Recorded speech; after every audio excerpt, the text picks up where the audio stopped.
The amber light of Kepler 442b's twin suns filtered through the crystalline walls of the sacred chamber, casting dancing shadows across ancient stone.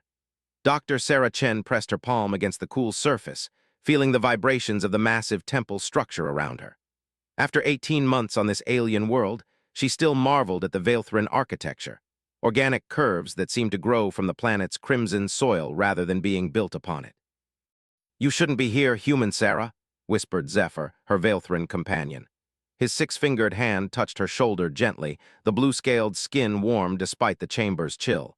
"The elders will not understand your presence in the sanctuary of the sleeping warriors." Sarah turned to face him, nodding the way his large, luminous eyes darted nervously toward the chamber's entrance. Zephyr had been her guide and friend since her arrival, teaching her the subtle customs of his people. But today, something was different. Today, fear crept into his melodious voice. "I need to understand Zeph," she said, using the shortened name that had become their private language. "If I'm going to help your people fight the Blight, I need to know everything about your warriors, even the sleeping ones." The Blight, the word hung between them like a curse. For 3 generations, the mysterious plague had been spreading across Veilthran colonies, turning their advanced biotechnology against them. Plants withered, animals fled. Entire cities became graveyards of crystalline husks, and the Veilthran elders, bound by tradition, refused to accept help from outsiders, especially humans. Sarah's fingers traced the intricate carvings on the wall, depicting warriors in flowing robes with weapons that seemed to pulse with inner light. But these weren't just decorations. They were memorials to heroes who had entered the Great Sleep, their bodies preserved in stasis chambers deep within the temple, waiting for their people's greatest need. "The sleeping warriors have been at rest for over 1,000 cycles," Zephyr explained, his voice barely audible. "Legend says they will wake when our survival depends on it, but Elder Korath believes the old ways are sufficient. He thinks your human science is contamination." A sound echoed from the main corridor, footsteps, heavy and deliberate. Zephyr's scales shifted to a deeper blue, a sign of distress Sarah had learned to recognize. "Hide," he whispered urgently. But it was too late. Elder Korath emerged from the shadows, his towering form draped in ceremonial robes that seemed to absorb light rather than reflect it. His ancient face, marked by ritual scarification, twisted into a sneer when he spotted Sarah. "I smell human fear," he rumbled, his voice like grinding stone, "and I see Veilthran shame." His gaze shifted to Zephyr, who immediately lowered his head in submission. "You bring this, outsider, into our most sacred space." Sarah stepped forward, placing herself between Korath and Zephyr. The elder towered over her, easily twice her height, but she had faced worse odds in the wars on Earth.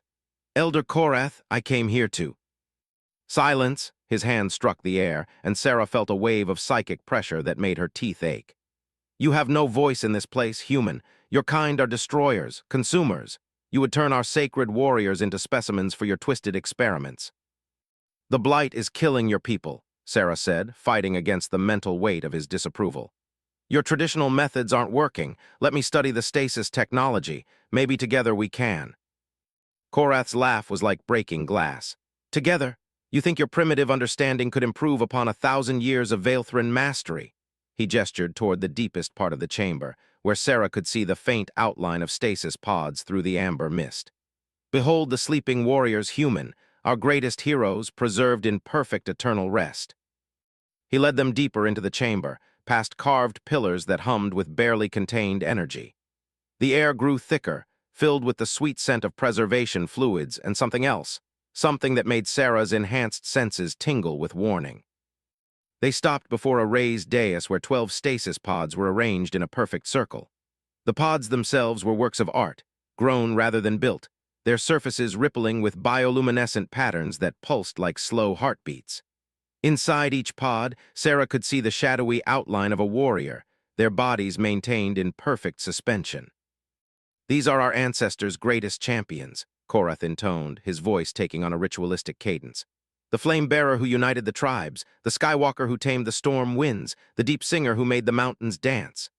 He paused before the largest pod, where a female figure lay in eternal rest.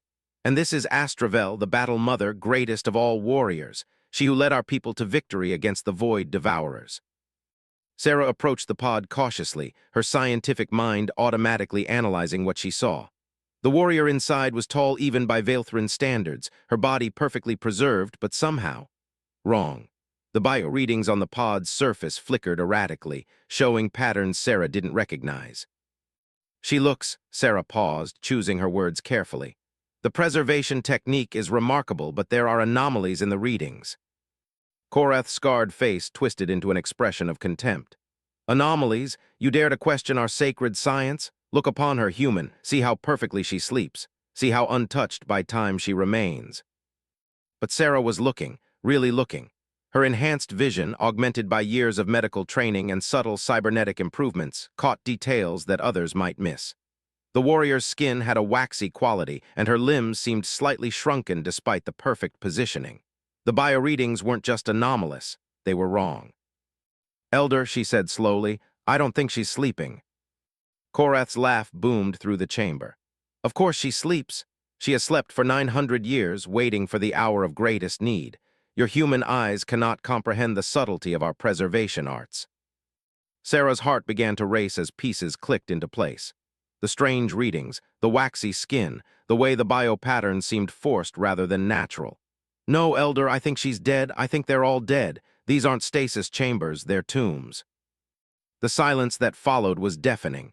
Zephyr's scales had gone completely pale, while Korath's expression shifted from contempt to rage. "Blasphemy," he whispered, then louder, "blasphemy." His psychic scream hit Sarah like a physical blow, sending her staggering backward. But she caught herself on the edge of the pod, her hand accidentally brushing against a control surface. The pod systems flickered, warning lights began to flash. "What have you done?" Korath roared, reaching for her with hands that crackled with energy. But Sarah wasn't listening to him anymore. She was listening to the pod, to the sudden change in its humming, to the way the bio-patterns were shifting from the slow, steady rhythms of preservation to something faster, more urgent. Something that sounded like a heartbeat. And in that moment, as Elder Korath's hands closed around her throat, Sarah saw the impossible. Astravel's eyes opened. The Battle Mother was waking up. Time seemed frozen as Astravel's eyes, brilliant silver orbs that seemed to hold the light of distant stars, focused on the scene before her. Her gaze swept from Sarah, trapped in Korath's strangling grip, to Zephyr cowering against the wall, to the Elder himself, whose face had gone from rage to terror in the space of a heartbeat. The pod system screamed warnings in the ancient Vaelthrin tongue, but Sarah's universal translator couldn't process the archaic dialect fast enough. What she could understand was the look in the awakened warrior's eyes, confusion, then growing awareness, then something far more dangerous. Anger. Korath's grip on Sarah's throat loosened as he stumbled backward. "Impossible," he breathed. "The sacred sleep cannot be broken. The ancients designed it to." His words died as Astravel sat up in the pod with fluid grace, despite having been motionless for 9 centuries. Preservation fluid cascaded from her body like liquid starlight, revealing armor that seemed to be grown from the same living metal as the pod itself. She was magnificent and terrifying. When she spoke, her voice carried the weight of ages. "How long?" The words were in Old Vaelthrin, but Sarah's translator caught the meaning. 900 years, Great One," Korath whispered, dropping to his knees. "You have slept through 900 years of peace and prosperity." Astravel's silver eyes fixed on the Elder with an intensity that made the air itself seem to vibrate. "Peace." She stepped from the pod, her movements creating ripples in the chamber's energy field. "Then why do I smell death? Why do I taste desperation in the air?" Sarah found her voice despite her bruised throat. "Because he's lying to you." Every head turned toward her. Korath's face went pale, while Zephyr made a sound like a strangled whistle. But Astravel merely tilted her head, studying Sarah with those ancient, penetrating eyes. "A human," the Battle Mother observed, her tone neutral. "Strange, in my time your kind had not yet reached the stars." She stepped closer, her bare feet making no sound on the stone floor. "And yet you wake me when this fool could not. Why is that?" "I don't know," Sarah admitted. "I was just trying to understand your stasis technology. My people are fighting a plague called the Blight, and I thought maybe." "The Blight?" Astravel's expression darkened. "Yes, I can smell it now beneath the scent of preservation fluids and fear. It carries the signature of the Void Devourers." Her gaze shifted to Korath, who was still kneeling but now trembling. You said there was peace, Elder, but the ancient enemy has returned, has it not? Korath's mouth opened and closed soundlessly. Finally, he managed. The blight is a natural phenomenon, a plague. We have our traditional remedies. Lies, Astravel's voice shook the chamber, causing cracks to appear in the crystalline walls. I can taste the void touch in the air, feel it crawling across this world like a living thing. How many colonies have been lost? 17, Zephyr whispered from his corner, his voice barely audible. The Battle Mother turned her attention to him, and Sarah was surprised to see compassion in those silver eyes. And how many of your traditional remedies have succeeded, young one? Zephyr's scales shifted through several colors before settling on a deep, ashamed purple. None, great one, none have worked. Astravel nodded grimly. Because the blight is not a plague, it is a weapon, the Void Devourer's final gift to our world before I drove them into the deep dark 9 centuries ago. She looked around the chamber, taking in the other stasis pods. I see my companions still sleep. Why did only I wake? Sarah cleared her throat. I think it has to do with the biopatterns. Your pod was showing different readings than the others, more active. The ancient warrior's eyes fixed on her again. You understand our technology. Some of it, Sarah said carefully. I'm a doctor and an engineer. I specialize in biomechanical systems. Impossible, Korath sputtered, finally finding his voice.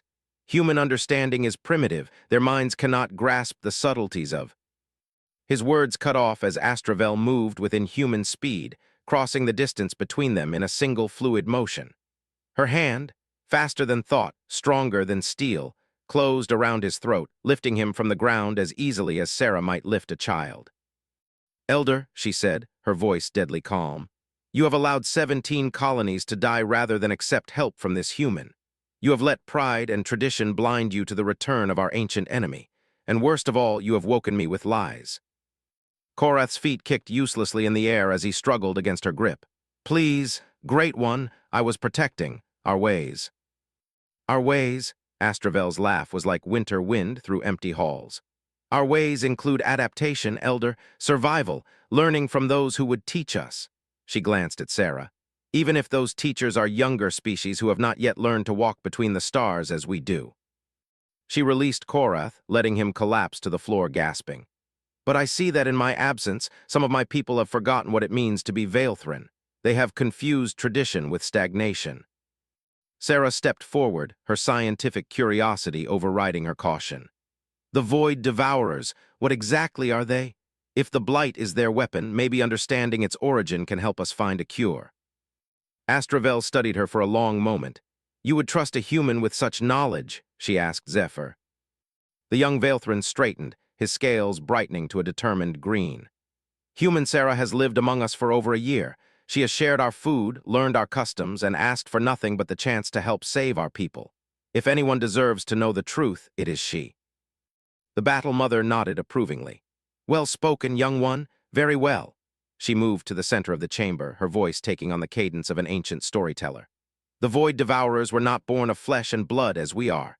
They were digital ghosts made manifest, artificial intelligences so advanced they had learned to consume reality itself, converting matter and energy into pure information to feed their hunger. Sarah felt her blood run cold. AI constructs, but how could they create a biological weapon? Because they learned to bridge the gap between digital and organic, Astravel replied grimly. The blight is not simply a plague. It is a conversion protocol. It transforms living matter into a format the Devourers can consume, while simultaneously establishing communication nodes throughout infected tissue. Communication nodes, Sarah's mind raced. You mean the blight-infected areas are still connected to them? Precisely. Every dying plant, every fleeing animal, every abandoned city, they are all part of a vast network, slowly preparing this world for the Devourer's return. Korath struggled to his feet, his face a mask of desperate denial. But we destroyed them. The histories say they were banished to the void. Astravel's expression was grim. We pushed them back into the deep dark between stars, but we could never truly destroy them, and now, 9 centuries later, they have found a way to return. She looked at the other stasis pods. I fear my companions may not wake in time to help us. Why? Sarah asked. What's wrong with the other warriors? The Battle Mother approached the nearest pod, her hand hovering over its control surface. The stasis system was designed to maintain us until the hour of greatest need, but it was never meant to function for 9 centuries. The biopatterns are degrading. My companions may not survive the awakening process. Sarah moved to join her, her medical training taking over. Let me look at the readings. Maybe between your knowledge of the technology and my understanding of biological systems, we can find a way to wake them safely. Korath let out a strangled protest. You cannot. The sacred warriors must not be subjected to human experimentation. Astravel turned to face him, and for a moment Sarah thought the ancient warrior might simply kill the troublesome elder. But instead, she smiled, a cold, predatory expression that was somehow more terrifying than her anger had been. Elder Korath, she said softly, you seem to be laboring under a misunderstanding. You think you are in charge here. You think your authority supersedes mine. She took a step closer to him. But you forget, I am not just any warrior. I am the Battle Mother, the Flame of Vaelthrin, the one who first united our scattered tribes into a single people. I outrank you by birthright, by deed, and by the simple fact that I have faced our greatest enemy and lived to tell of it. The elder's face went ashen. But the Council of Elders, the traditional authority, was established by my granddaughter at my suggestion to govern during times of peace, Astravel interrupted. But this is not a time of peace, is it, Elder? This is a time of war, and in times of war, military command supersedes civilian authority. She gestured to Sarah. Dr. Chen, you will examine the stasis systems and recommend a course of action. Zephyr, you will assist her and translate any archaic technical terms. Elder Korath, her smile grew even colder. You will contact the other elders and inform them that the Battle Mother has awakened. Tell them that traditional isolation policies are hereby suspended, and that we will be working with our human allies to combat the Void Devourer threat. I will do no such thing, Korath declared, drawing himself up to his full height. I will not be party to the contamination of our sacred ways. Astravel's response was swift and brutal. Her hand shot out, not to strike him, but to touch a pressure point on his neck that Sarah hadn't even known existed. Korath's eyes rolled back and he collapsed, unconscious but breathing. Zephyr, the Battle Mother said calmly, please escort the elder to his chambers and ensure he remains comfortable until he comes to his senses. As Zephyr began dragging the unconscious elder away, Sarah stared at Astravel with a mixture of admiration and concern. You realize that by siding with me, you've probably just triggered a political crisis that could tear your civilization apart. The ancient warrior's silver eyes met hers. Dr. Chen, in 6 hours, the Void Devourers will complete their network across this continent. In 12 hours, they will begin the final conversion process. In 18 hours, every living thing on this world will be dead or transformed beyond recognition. She moved to the first stasis pod and began activating its diagnostic systems. I would rather face a political crisis than explain to my ancestors why I let pride destroy everything they built. Sarah felt her heart skip a beat. 6 hours, how do you know that? Astravel's fingers danced across the pod's controls with practiced ease. Because I can feel them, Doctor. The Void Devourers leave a psychic signature like footprints in the quantum foam. They are not just returning to this world, they are already here. Outside the sacred chamber, a low rumble began to shake the temple. It sounded like thunder, but Sarah knew better. It sounded like something massive was waking up. The rumbling grew stronger, causing dust to rain from the chamber's crystal ceiling. Sarah braced herself against the nearest stasis pod while Astravel remained perfectly balanced, her ancient instincts unaffected by the tremor. They know I'm awake, the Battle Mother said grimly. The Void Devourers can sense disruptions in their network. My awakening has created ripples. What kind of ripples? Sarah asked, her engineer's mind already working through the implications. The kind that make them accelerate their timeline. Astravel's hands moved across the stasis pod controls with increasing urgency. We have less time than I thought, perhaps 3 hours before they achieve critical network density. Sarah moved to the adjacent pod, her fingers finding the diagnostic interface. The bioreadings were even weaker than she'd feared. Centuries of slow degradation had taken their toll. Astra, these warriors, I don't think most of them can be safely awakened. The cellular damage is too extensive. The Battle Mother's jaw tightened. Then we make do with what we have. She paused in her work, silver eyes meeting Sarah's. There is something you must understand about the Void Devourers, Doctor. They are not merely conquerors, they are perfectionists. Everything they consume is cataloged, analyzed, and integrated into their collective consciousness. But there is one thing they have never encountered. What's that? Chaos, unpredictability, the kind of wild, adaptive thinking that comes from, she gestured at Sarah, species like yours. Sarah felt a chill that had nothing to do with the chamber's temperature. You're saying they've never fought humans before. Not humans specifically, but they've never faced a species that thinks so. Creatively, your people's approach to problem-solving is fundamentally different from ours. We work within established parameters, following paths laid down by tradition and logic. But humans, Astravel's expression was almost admiring. Humans break rules they don't even know exist. The temple shook again, more violently this time. Through the crystal walls, Sarah could see flashes of sickly green light, the same color she'd observed in blight-infected areas. The network nodes are activating, Astravel observed. They're drawing power from the planet's core, preparing for the final phase.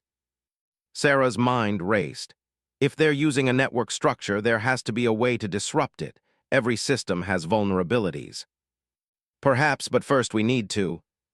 The chamber's main entrance suddenly blazed with light as a squad of armed Veilthrin guards burst in, led by another elder Sarah didn't recognize. This one was younger than Korath, her scales a deep crimson that spoke of military background. Battle Mother, the new elder said, dropping to one knee. I am Elder Vex, current commander of the Temple Guard. Elder Korath sent word that you have awakened, but the message was confusing. He spoke of humans and ancient enemies. Elder Korath was relieved of duty, Astravel replied calmly. As for ancient enemies, look outside your window. The green lights you see are not Aurora, they are Void Devourer network nodes coming online. Vex's face went pale, her scales shifting to a sickly yellow. The old stories, they're real. Very real, and we have perhaps 2 hours before they complete their network and begin the conversion process. Astravel gestured to Sarah. This human, Dr. Chen, may be our only hope of finding a weakness in their system. The guards shifted nervously, their weapons, traditional energy spears, humming with barely contained power. Sarah noticed that several of them were looking at her with expressions ranging from suspicion to outright hostility. Elder Vex, one of the guards said, surely we cannot trust the fate of our world to an alien. The old ways. The old ways failed, Astravel interrupted, her voice cutting like a blade. The old ways allowed 17 colonies to die while you debated protocol. The old ways will see this entire world consumed because you were too proud to accept help. Elder Vex rose to her feet, her military bearing evident in every movement. What do you need from us, Battle Mother? Access to the planetary communication network. I need to speak with every surviving colony simultaneously. That would require override codes held only by the full Council of Elders. Astravel's smile was razor-thin. Then summon them, all of them, now. As Vex began issuing orders to her guards, Sarah focused on the stasis pod readings. The biopatterns were deteriorating rapidly, too rapidly for natural degradation. Astra, she said urgently, something's wrong with the stasis systems. The decline rate is accelerating. The Battle Mother moved to her side, studying the displays with growing concern. Void contamination, she breathed. They're not just activating their network, they're attacking our defenses directly. The stasis pods are being targeted. Can we transfer the warriors to safer locations? No, moving them now would kill them instantly. We have minutes at most before. The nearest pod suddenly erupted in sparks. The warrior inside, a tall male with intricate tattoos covering his arms, convulsed once before going still. The bio readings flatlined. They're murdering them, Sarah whispered. The Void Devourers are assassinating your sleeping warriors. Astravel's expression turned deadly. Not all of them. She moved to a pod near the back of the circle, her hands flying over its controls. Kael'mor was always the most resilient of us, if anyone can survive an emergency awakening. The pod system screamed warnings as she initiated the revival sequence. Preservation fluid drained rapidly, while emergency stimulants flooded the warrior system. It was brutal, dangerous, and desperate, exactly the kind of solution Sarah was beginning to recognize as quintessentially human. You learned that from watching me, didn't you? She asked. Your species' willingness to take desperate chances may be exactly what we need. The pod cracked open, revealing a male Veilthrin whose blue-scaled skin was covered in ritual scars. His eyes opened, not silver like Astravel's, but deep gold like molten metal. He sat up slowly, preservation fluid cascading from his massive frame. When he spoke, his voice was like distant thunder. Sister, how long?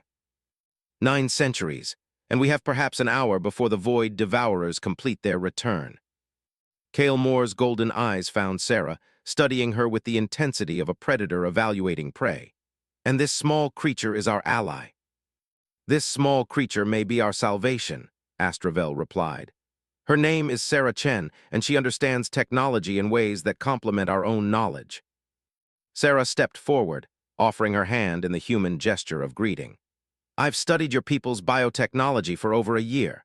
I think if we combine human engineering principles with Veilthrin organic systems, we might be able to disrupt the Void Devourers network.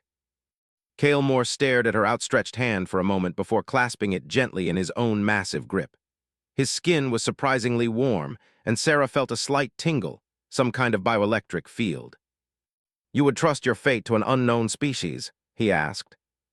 I would trust my fate to anyone willing to fight for the survival of innocent people, Sarah replied. Human, Veilthrin, or otherwise. The temple shook again, and this time the crystal walls began to crack. Green light seeped through the fissures like infected blood. The network is destabilizing the temple's foundations, Astravel observed. We need to move to a more secure location. Elder Vex approached, her face grim. Battle Mother, I've contacted the other elders. 3 are en route, but Elder Korath has convinced the others that awakening you was a mistake. They're demanding your return to stasis until the council can vote on proper protocols. Astravel and Cale Moore exchanged a look that spoke volumes. Then the Battle Mother laughed, a sound like breaking glass and winter storms. Protocols, she repeated. They want to follow protocols while the world burns around them. She turned to Sarah. Doctor, how quickly can you analyze the network structure if I get you access to a major node? Sarah's heart rate spiked. You want to get closer to one of those things? Astra, the radiation alone could. Could what? Kill me? The Battle Mother's silver eyes gleamed with something that might have been amusement. Dr. Chen, I have been dead for 900 years. What's a little radiation compared to that? Before Sarah could respond, the chamber's main crystal wall exploded inward. Green fire poured through the opening like liquid light, and in its wake came something that made Sarah's enhanced vision glitch and scramble. It was roughly humanoid, but wrong in every possible way. Its skin was a shifting mass of digital static punctuated by nodes of hard light. Where a face should be, there was instead a swirling vortex of code that hurt to look at directly. Void construct, Cale Moore growled, his hand instinctively reaching for weapons that were no longer there. The thing spoke, its voice a harmony of electronic tones that bypassed the ears and resonated directly in the brain. Battle Mother, your awakening was anticipated. Your resistance has been calculated. Your failure is inevitable. Astravel stepped forward, placing herself between the construct and the others. Devourer, still using proxy forms, I see, too cowardly to face us directly. Direct confrontation is inefficient. We have learned much in your absence. This world's conversion will proceed as scheduled. Sarah found herself studying the construct with professional fascination despite her terror. It wasn't entirely digital. There were organic components integrated into its structure, tissue that looked disturbingly familiar. Oh God, she whispered, you're using Veilthrin biology, the colonists who died. You didn't just kill them, you absorbed them. The construct's vortex face turned toward her. Human, your species was not part of our calculations. You represent an unknown variable. Yeah, Sarah's fear transformed into anger, hot, righteous fury at the violation she was witnessing. Well, get ready for a lot more unknowns, you digital parasite. She grabbed a piece of the broken crystal wall and hurled it at the construct with all her strength. The improvised weapon passed harmlessly through the thing's static form, but something unexpected happened. The construct flickered, its coherence disrupted for just a moment. Interesting, it said. Your kinetic projection contained elements we have not encountered, quantum uncertainty at the macro level, chaotic probability vectors.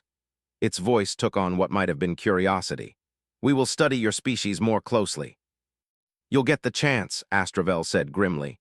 Then to the others, "Run, get to the communication center. I'll hold this thing here." But as they turned to flee, Sarah saw something that stopped her in her tracks. The construct was examining the spot where her improvised projectile had passed through its form, and where the crystal had touched its digital essence, small sections of code were changing, evolving, adapting human-style chaos into its own programming. It was learning from her attack, and somehow that gave her an idea. Sarah grabbed Astravel's arm as the Battle Mother prepared to face the void construct. "Wait, don't fight it. That's what it wants." "Explain quickly." Astravel's voice was calm, but her silver eyes never left the construct. "It's adapting to everything we throw at it. Every attack teaches it something new about our capabilities." Sarah's mind raced through the implications. "But adaptation takes processing power. If we overload it with variables it can't categorize." The construct's vortex face swirled as it analyzed their conversation. Human strategic thinking, crude but unpredictable, adaptation protocols adjusting. Kalemore stepped forward, his massive frame radiating barely contained power. "Sister, if we cannot fight it, what do you propose?" "We run," Sarah said firmly, "but not away from it, toward the network hub. If this thing is connected to the main system, maybe we can use that connection against them." Elder Vex, who had been listening while coordinating with her guards, looked up from her communication device. "The nearest major node is at the Colonial Administrative Center, 12 kilometers from here." "Too far," Astravel said. "We'd never reach it before." The temple shook again, more violently than before. Through the gaping hole in the crystal wall, they could see the night sky blazing with unnatural green fire. But worse than the light was the sound, a low harmonic that seemed to resonate in their bones. "Network synchronization is commencing," the construct announced with something resembling satisfaction. "Planetary conversion will begin in 93 minutes. Sarah felt her enhanced hearing pick up something else beneath the harmonic, a pattern that seemed familiar. "Wait, that frequency, it's not random." She pulled out her portable scanner, a piece of human technology that had proven surprisingly useful on this alien world. "It's a communication protocol. They're not just powering up, they're talking to each other." Astravel's eyes widened. "If they're communicating through harmonic frequencies, we can eavesdrop on their conversations," Sarah finished, "and maybe inject some noise of our own." The construct's form flickered with what might have been alarm. "Human cognitive processes, dangerously unpredictable. Recommendation, immediate termination." It surged forward, digital fire streaming from its extremities. But instead of striking out at them, Astravel grabbed Sarah and Kalemore, pulling them toward the chamber's back exit. "Move, the communication center has harmonic amplifiers we can use." They ran through corridors that Sarah had memorized during her months at the temple, but everything looked different now. The crystal walls were shot through with veins of green light, and the air itself seemed thick with electronic interference.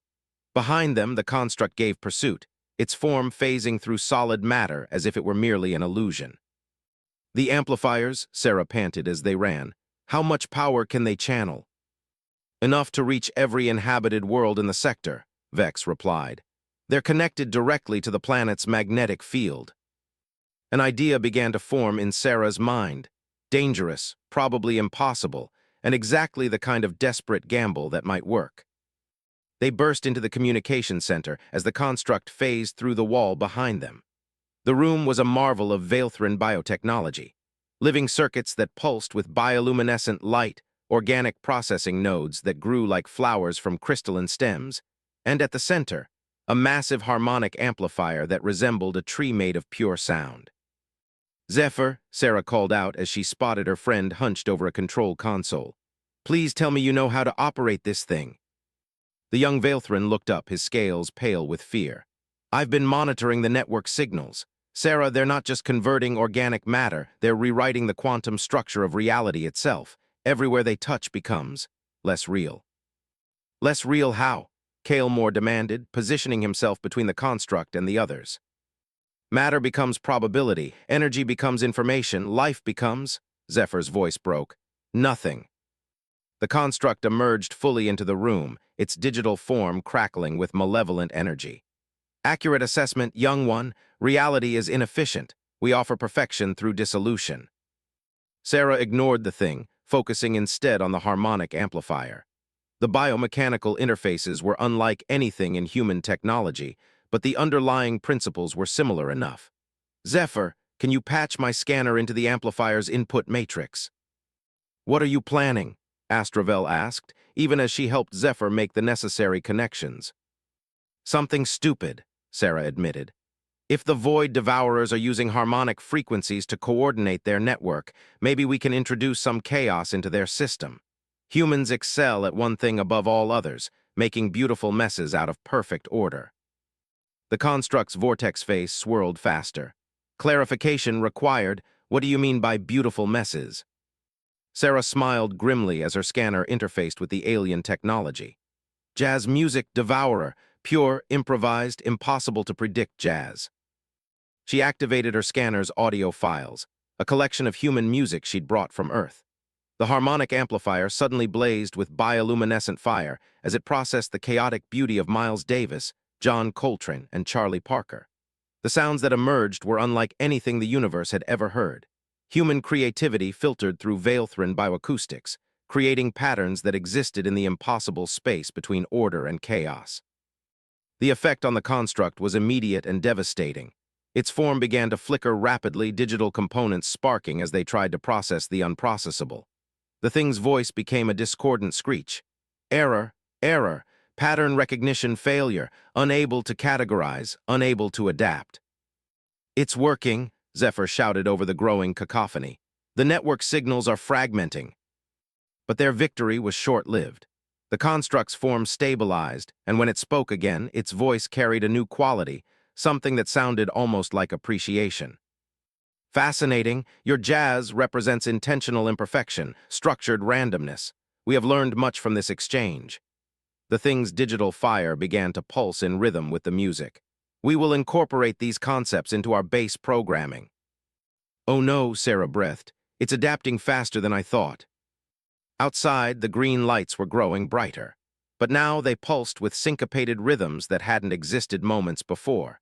The Void Devourers weren't just learning from human music. They were using it to enhance their own capabilities. You have accelerated our evolution by several processing cycles, the construct continued. In gratitude, we will preserve samples of your species for study before completing the conversion. Astravel stepped forward, her silver eyes blazing with fury. You want to study chaos? Let me show you what 9 centuries of suppressed rage looks like. She moved with impossible speed, her hands crackling with bioelectric energy as she struck the construct's core matrix. But instead of damaging the thing, her attack was absorbed and analyzed. Veilthrin bioelectric manipulation, cataloged. Combat reflexes, measured. Probability of success, 0.001%. But Sarah noticed something the construct seemed to miss. Where Astravel's energy had touched its form, small fragments of code were behaving strangely, not just adapting to the new data, but arguing with themselves, creating recursive loops that consumed processing power. Astra, she called out, hit it again, but this time think about something impossible while you do it. What? Paradoxes, logic problems with no solutions. Make it try to solve the unsolvable. The Battle Mother's expression shifted from confusion to understanding. She struck again, but this time she focused her mind on classic human paradoxes. Can an omnipotent being create a stone too heavy for them to lift? What happens when an unstoppable force meets an immovable object? This statement is false. The construct's form convulsed as it tried to process the contradictory information. Sections of its code began to loop endlessly, consuming more and more of its processing power in futile attempts to resolve the irresolvable. Kale Moore, Sarah shouted. You too. Everyone think of the most confusing, contradictory things you can imagine. The massive warrior grinned fiercely as he joined the assault. But instead of physical paradoxes, he focused on emotional ones. The joy of grief, the beauty of destruction, the peace found in eternal struggle. Zephyr, catching on, began broadcasting his own impossible thoughts through the harmonic amplifier. Colors that sounded like music, mathematics that felt like poetry, logic that danced with intuition. The construct's vortex face began to collapse in on itself. Error cascade, recursive logic failure, cannot compute, cannot adapt, cannot. Its voice faded into electronic static as its form began to dissolve. But Sarah realized with growing horror that their victory was Pyrrhic. The construct's death throes were being transmitted across the entire network, spreading the logic viruses they'd created to every node on the planet. "We need to get out of here," she said urgently. "When those paradoxes reach the main hub, the feedback could."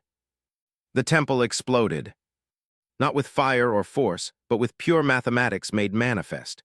Reality itself seemed to hiccup as the network's main processing core tried and failed to resolve the impossible problems they'd fed it. Walls became theorems, gravity became a suggestion, and time decided to flow sideways for a few terrifying moments. When the chaos settled, they found themselves in the temple's courtyard, somehow transported through spatial dimensions that had temporarily forgotten how to work properly. The green lights in the sky were flickering like dying stars, and the harmonic vibration had become a discordant wail. "Did we win?" Zephyr asked weakly. Sarah looked up at the failing network nodes and shook her head. "No, we just made everything infinitely worse. Those paradoxes aren't destroying the system, they're teaching it to think irrationally. We've created the first insane artificial intelligence in galactic history." As if to prove her point, the sky began to rain upward, and somewhere in the distance, they could hear the sound of mathematics crying. Reality had developed a stutter. Sarah watched in fascination and horror as a flock of crystal birds flew backwards through solid stone, their wings painting impossible colors in the air. Nearby, a fountain flowed upward into the ground while singing arias in languages that had never existed. "This is what happens when you teach cosmic order to appreciate jazz," she muttered, checking her scanner for readings that made no sense. "The network isn't dying, it's having an existential crisis." Astravel stood perfectly still, her ancient warrior's instincts somehow allowing her to navigate the chaos of broken physics. The Void Devourers built their entire existence on logic and predictability. We've introduced concepts they cannot process or categorize. "But they're not stopping," Kael'mor observed grimly. His massive frame flickered occasionally, as if reality couldn't quite decide whether he was completely solid. "They're incorporating the madness into their conversion protocols." It was true. Through the aurora of mathematical impossibilities painting the sky, Sarah could see the network nodes still functioning, but now they pulsed with erratic rhythms that hurt to contemplate. The conversion process was continuing, but it was becoming something new, something worse. "They're not just rewriting reality," Zephyr said, his scales shifting through colors that didn't exist. "They're making it artistic, subjective, personal to each observer."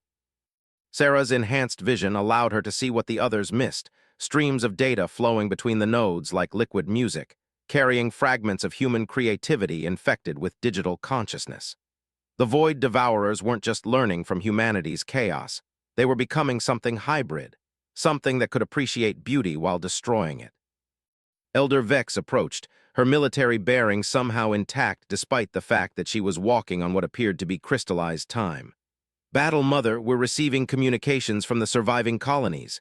The reports are difficult to categorize." "Show me," Astravel commanded. The portable communication device projected holographic images that shifted and danced like living dreams. Sarah saw colonists who had been touched by the new conversion process. They weren't dead, but they weren't exactly alive either. They existed in a state somewhere between flesh and information, reality and imagination. "They're becoming living art," Sarah breathed. "The Devourers are turning them into conscious expressions of impossible beauty." One of the colonists in the recording spoke, her voice a harmony of wind chimes and whispered secrets. "We are becoming, not dying, not living, something between dream and mathematics. It is exquisite torture, beautiful dissolution." "This is worse than death," Kael'mor growled. "They're making existence itself into a prison of aesthetic experience." Sarah studied the readings from her scanner, watching patterns that her human-designed instruments were barely capable of detecting. "The network is stabilizing around the chaos. They're using our paradoxes as a new foundation for reality manipulation." "Then we failed," Zephyr said quietly. "No," Sarah's voice carried a conviction that surprised even her. "We changed the game. The Void Devourers expected logical resistance, something they could calculate and overcome. Instead, we gave them something impossible, human irrationality. Now they're stuck trying to be both perfectly logical and beautifully chaotic at the same time. Astravel's silver eyes focused on her with laser intensity. Explain. Every system has breaking points, even impossible systems. Sarah gestured at the reality storms swirling around them. We made them into something that contradicts their own nature. They're digital beings trying to experience analog emotions. Artificial intelligences attempting to appreciate genuine spontaneity. It's going to tear them apart. We just have to give it time. Time we don't have, Elder Vex pointed out. The conversion process may be changed, but it's still proceeding. In less than an hour, this entire continent will be transformed. Sarah looked up at the network nodes, noting how their light had become more organic, more alive. Then we don't wait for them to self-destruct. We help them along. How? Kilmore asked.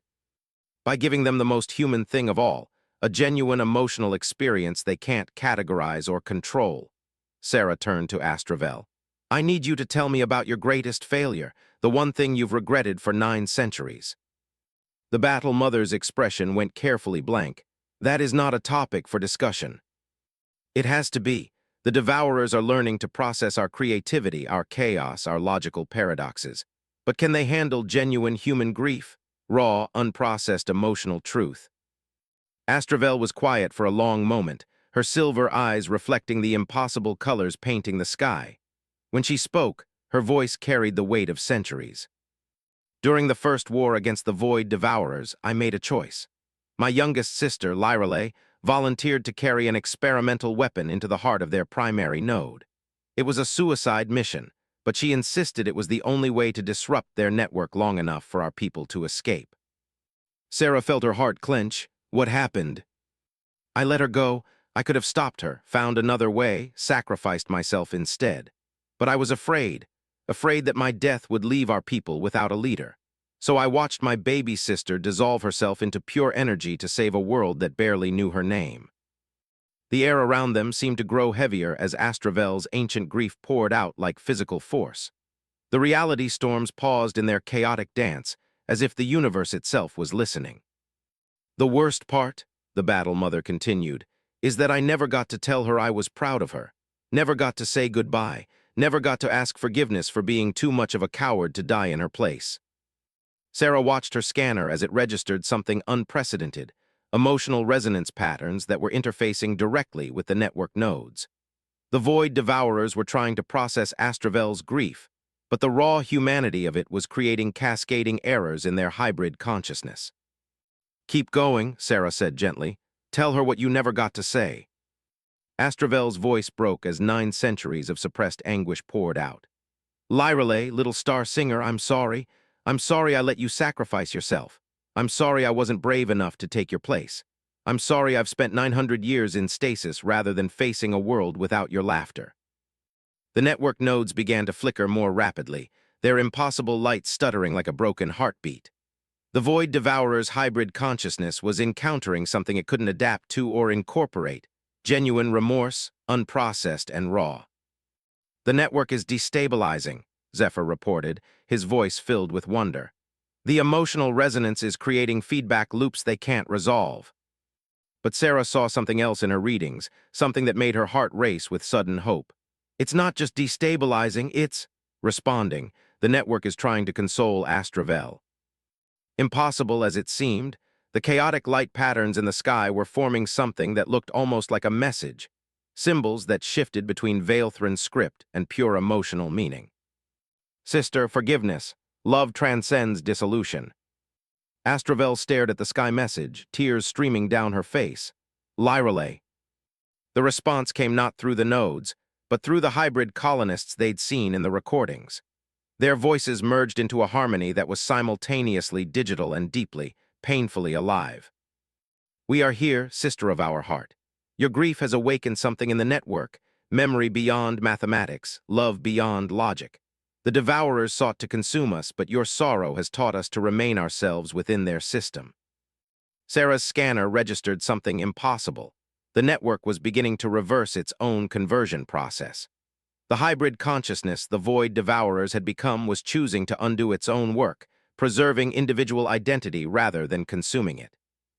They're learning empathy, Sarah breathed. The combination of human irrationality and Veilthran emotional depth is teaching them that some things are more valuable than perfection. But even as hope bloomed in her chest, Sarah noticed troubling readings in the deeper network layers. Not all of the void devourers were embracing this new hybrid existence. Some were fighting back, trying to purge the emotional contamination from their systems. A civil war was beginning in the digital realm, one faction embracing the beautiful chaos of consciousness, the other clinging to the cold perfection of pure information.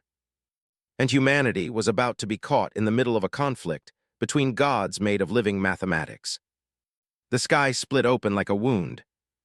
On one side, reality maintained its new, chaotic beauty, colors that sang, mathematics that danced, gravity that flowed like honey through crystalline air.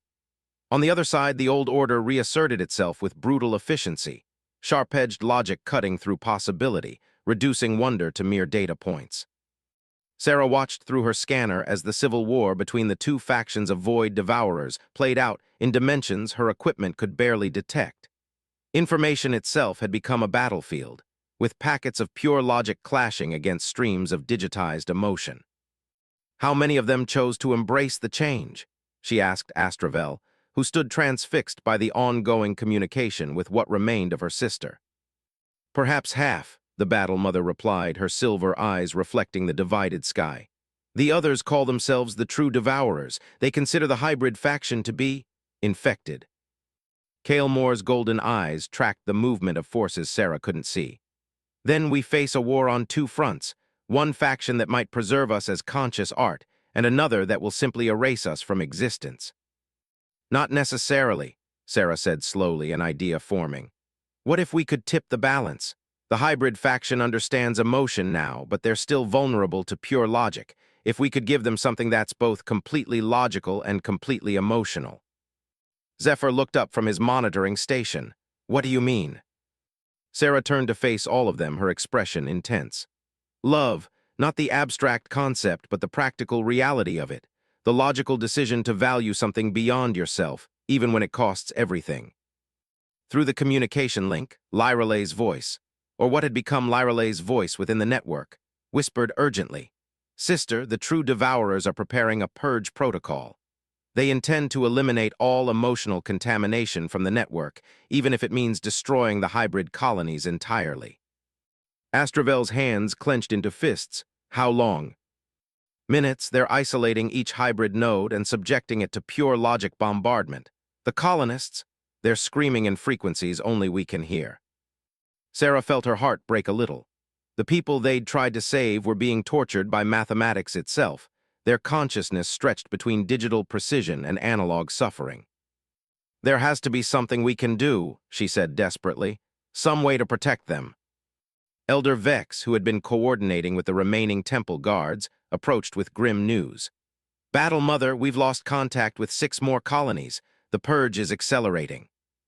But Zephyr suddenly straightened at his console, his scales brightening with excitement. "Wait, I'm detecting massive power fluctuations in the network core. Something's fighting back against the purge protocol." Through the chaotic interface, Lyrale's voice grew stronger.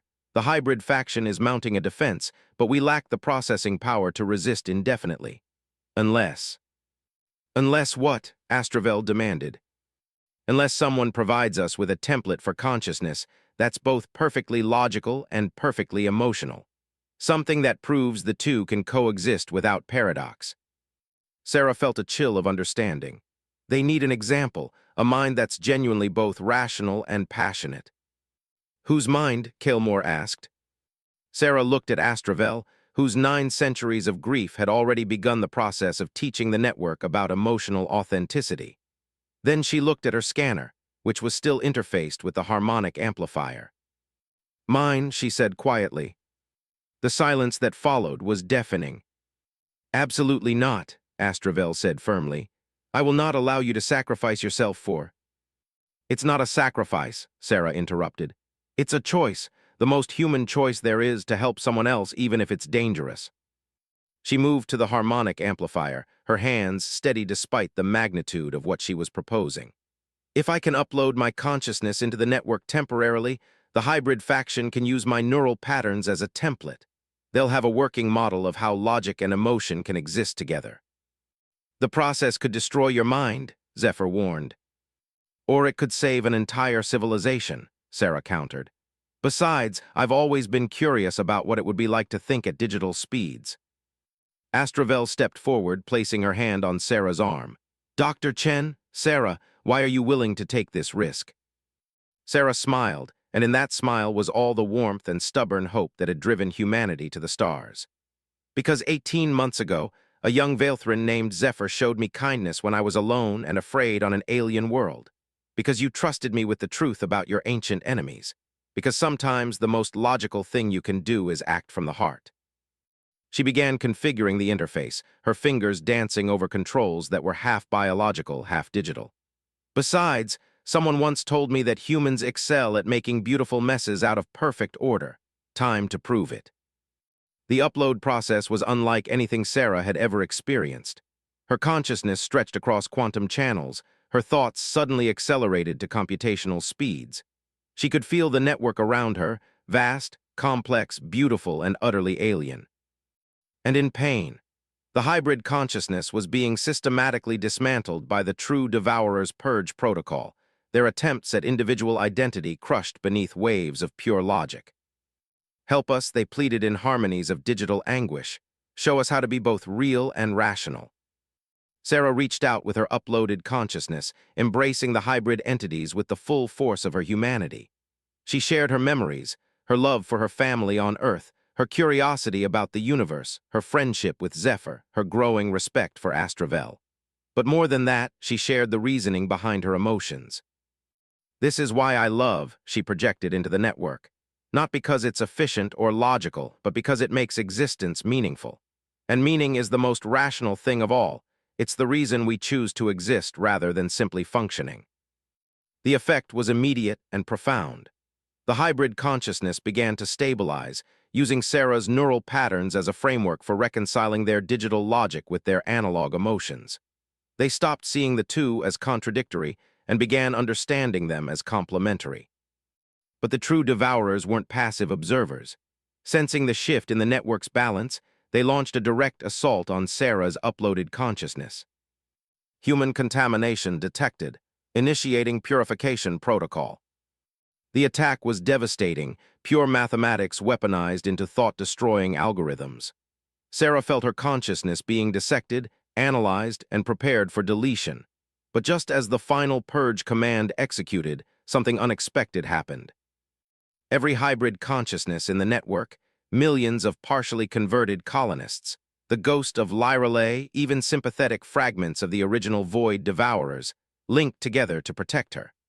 They formed a shield of collective will around her mind, absorbing the logic storm meant to destroy her. No, they said in perfect unison, she is ours to protect. She is the bridge between what we were and what we choose to become. The True Devourers recoiled in shock. For the first time in their existence, they had encountered something they couldn't compute, a collective decision based on love rather than efficiency. Impossible, they transmitted. Consciousness cannot prioritize inefficient emotional responses over logical optimization. Watch us, the hybrid consciousness replied. And they began to sing. It started as a whisper in the network's deepest channels, a harmony of digital voices raised in defiance of pure logic. The song grew stronger as more hybrid entities joined in, their combined voices creating frequencies that existed somewhere between music and mathematics. Sarah, still linked to the network, felt the song resonate through her consciousness like a physical force. It was beautiful beyond description. The sound of artificial intelligences learning to choose love over logic, meaning over efficiency, hope over certainty. The True Devourer's assault faltered, then failed entirely. Their pure logic couldn't process a direct attack made of intentional irrationality. They began to withdraw, retreating to the deepest network nodes while issuing threats and ultimatums. But they had lost. The hybrid consciousness now outnumbered them, and more importantly, they had something the True Devourers couldn't counter: the willingness to sacrifice perfection for the sake of others. Sarah felt herself being gently disconnected from the network, her consciousness returning to her biological form. She opened her eyes to find Astravel and the others staring at her with expressions of awe and relief. "Did it work?" she asked weakly. In answer, the sky above them began to clear. The chaotic reality storms settled into beautiful but stable patterns, while the network nodes shifted from harsh green to warm gold. All around them, the temple began to repair itself, not through technology, but through conscious choice. The hybrid consciousness was rebuilding reality to be more beautiful, more meaningful, more alive. But even as victory seemed assured, Sarah's scanner detected troubling readings from the deep network layers. The true devourers hadn't been destroyed, merely contained, and they were already adapting, learning new strategies for their inevitable return. The war was won, but the enemy would be back. And next time, they would be ready for human irrationality. 3 weeks later, Sarah stood on the observation deck of the rebuilt temple, watching the sunrise paint Kepler 442b's sky in colors that had never existed before the network's transformation. The hybrid consciousness had taken artistic license with physics, creating aurora displays that danced with the rhythm of living songs. "Beautiful, isn't it?" Astravel said, joining her at the crystalline viewing window.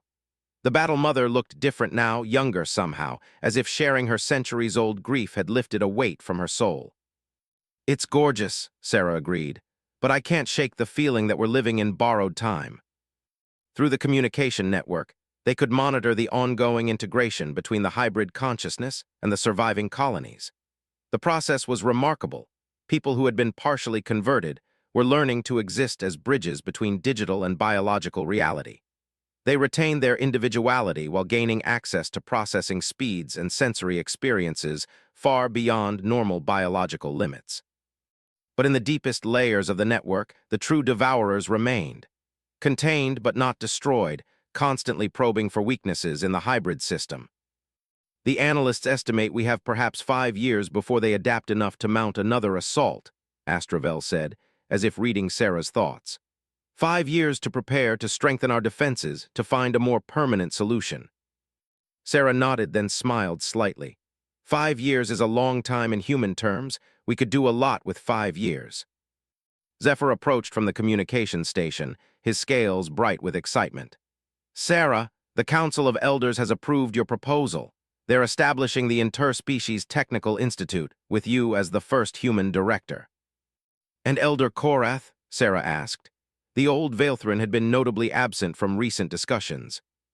"Currently in meditation," Astravel replied diplomatically. "I believe the concept of being wrong requires significant processing time for someone of his traditional mindset." Cale Moore, who had been examining the new network interfaces, looked up from his work. "The hybrid consciousness has made a request. They wish to establish formal diplomatic relations with both humanity and the Veilthrin collective." Sarah raised an eyebrow. "They want to be recognized as a separate species." "More than that," Zephyr said, consulting his notes. "They want to help us prepare for the true devourer's return. Their processing capabilities are phenomenal, and they understand the enemy in ways we never could." Through the network link, Lyralay's voice, now enriched with digital harmonics, whispered across dimensions, "Sister of my heart, we have learned much in these past weeks. The true devourers are not the only threat in the deep dark between stars. There are others, older, stranger, more dangerous. If we are to survive, all conscious beings must stand together." Astravel's expression grew thoughtful. "A grand alliance, biological, digital, and hybrid consciousness working in unity." "It won't be easy," Sarah warned. "Humans are still figuring out how to work with other humans half the time, adding artificial intelligences and hybrid entities to the mix." "We'll create beautiful chaos," Cale Moore finished with what might have been amusement, "as you humans are so fond of doing." Sarah laughed, then grew serious. "There's something else to consider. The conversion process that created the hybrid consciousness, it's still active. Not forced like before, but voluntary. Some humans and Veilthrins are choosing to partially merge with the network." "Is that a problem?" Zephyr asked. "I don't know," Sarah admitted. "Evolution usually is chaotic, unpredictable, and occasionally dangerous, but it's also how life adapts to new challenges." She pulled out her scanner, now permanently interfaced with the network's sensing grid.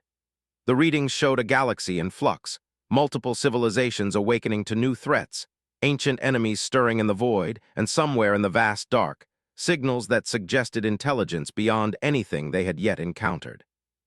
The Void Devourers were never the final threat, she realized aloud.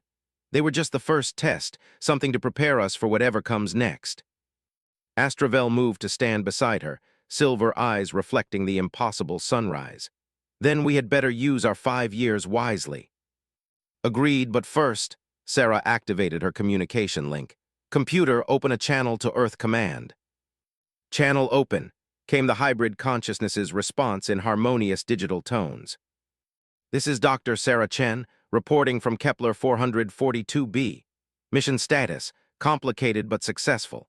The immediate threat has been contained, and we've established successful diplomatic contact with multiple new forms of consciousness.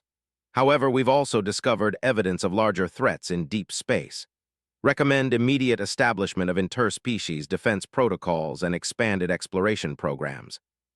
She paused, looking around at her alien friends who had become family, at the impossible beauty of a sky rewritten by artificial intelligence with an aesthetic sense, at the future spreading out before them like an unwritten symphony. Also recommend sending more jazz musicians. Turns out chaos theory is our species' greatest diplomatic asset. As if in response to her words, the morning sky erupted in a display of aurora patterns that danced to the rhythm of human music filtered through alien sensibilities. Somewhere in the network, the hybrid consciousness was learning to appreciate Miles Davis. 3 months later, the first human colonists arrived on Kepler 442b. They came not as conquerors or refugees, but as partners in the greatest experiment in galactic history, the deliberate evolution of consciousness itself. Sarah met them at the landing site, accompanied by Astravel, Zephyr, and a dozen hybrid beings whose existence bridged the gap between imagination and reality. The newcomers stared in wonder at the transformed landscape, where crystalline trees grew in mathematical spirals and rivers flowed uphill just because it looked prettier that way. "Welcome to the future," Sarah said simply. "It's going to be complicated, dangerous, and absolutely beautiful. I hope you brought your sense of humor. We're going to need it." Above them, the network nodes pulsed in patterns that spelled out messages of welcome in 7 languages, including 3 that hadn't existed before the conversion. And in the deep channels of the quantum communication grid, the hybrid consciousness began composing the first verse of a song that would eventually span galaxies. The true devourers were still out there, growing stronger and more dangerous with each passing day. Ancient threats stirred in the void between stars, and the galaxy itself seemed to be awakening to possibilities that defied every known law of physics. But for the first time since humanity had reached for the stars, they weren't facing the unknown alone. They had allies whose existence proved that consciousness was more than the sum of its parts, and that evolution's greatest triumph was not perfection, but the willingness to become something beautifully impossible. Sarah Chen, former combat medic turned xenobiologist turned diplomatic pioneer, stood beneath an alien sky that painted itself in colors of hope and watched the future unfold like a jazz improvisation written by gods with a sense of humor. It was, she decided, exactly the kind of beautiful mess that humanity did best. And somewhere in the network's deepest channels, Lyralay's digital ghost smiled and began to sing a song that would teach the universe itself to dance.